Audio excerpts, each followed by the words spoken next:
I did my entrepreneurial study on Bill Gates.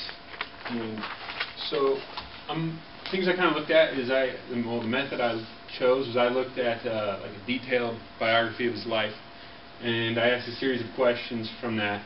And things I was focused on were what his personality was like, what his education was like, what in fact was the innovation, what were some of the risks or the chances that he took, did he get lucky on some of those, and what exactly did the government do to either help him or hurt him in his endeavor.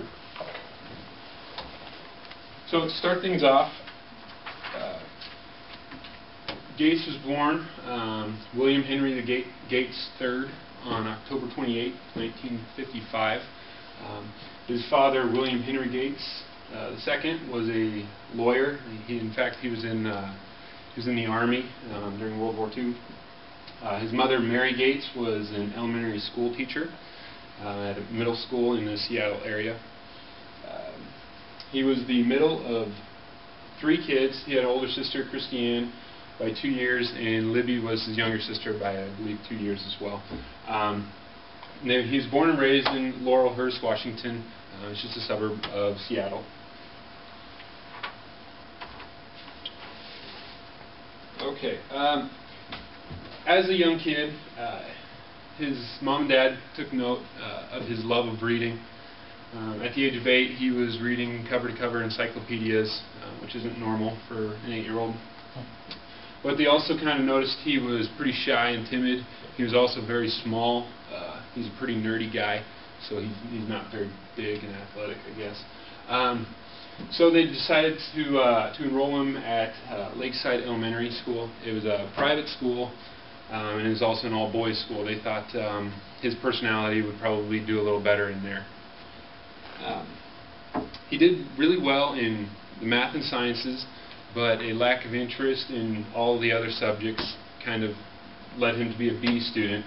He wasn't real motivated or interested in school as a young kid. But that all kind of changed in 1968. That was when Lakeside Elementary got their first teletype machine.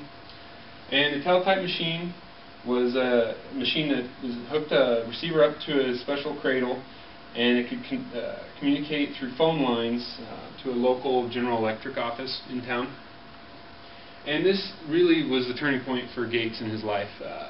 It was a new challenge for him to take on and conquer. And this is where his love of computers and technology really started to kind of take hold.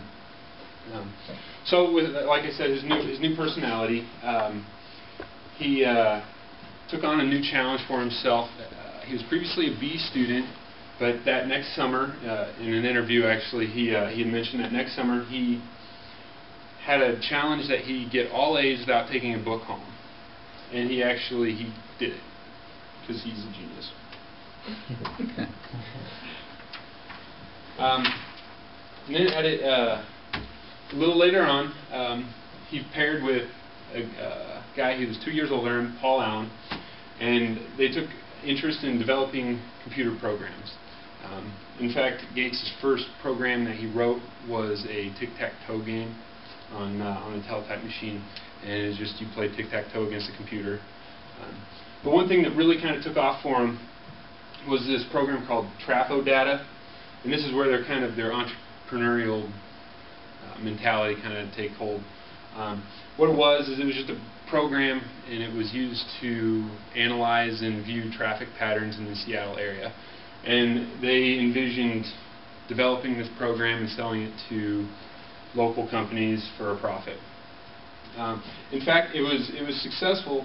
They ended up earning about $20,000 on selling the Trafo-Data, but the success was short-lived.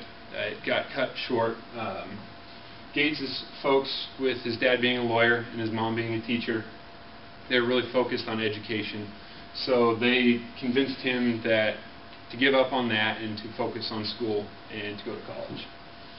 So he took the SAT, and like I said, he's a genius, so he got a 590 or 1590 out of 1600 on the SAT.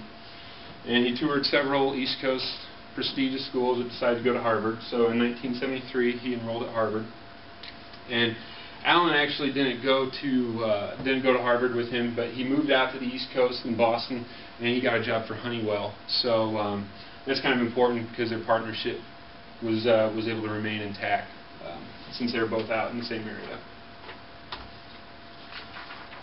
So while enrolled at Harvard, Gates kind of just took general classes. He wasn't really sure what to do. His dad thought he should do law. Gates was deciding between some kind of biology and chemistry or math.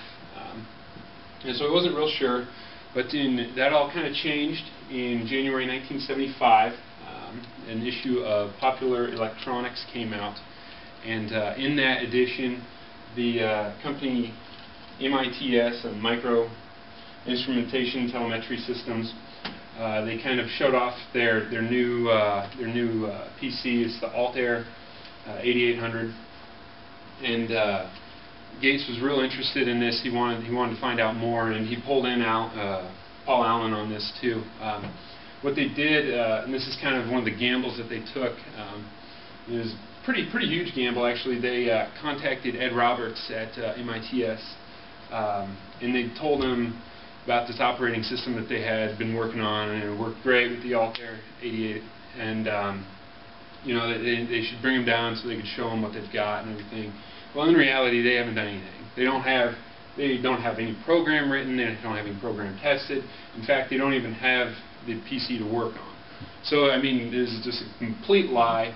But in fact, Ed Roberts and the other people at MITS, they bought it. They must have been pretty convincing. And so they brought him down after a couple months.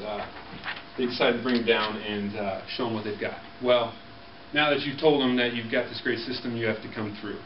So one of the things that kind of resonates throughout Gates' life is his astonishing work ethic. Him and Alan spent 20 hours a week, or 20 hours a day, sorry, 20 hours a week isn't that much, but 20 hours a day in the Harvard computer lab where they did have this Altair 8800. And they ate and slept in there. And they were writing this program, program they ended up calling BASIC, which stood for Beginner All-Purpose Symbolic Instruction Code. And there's just your basic operating system for this PC.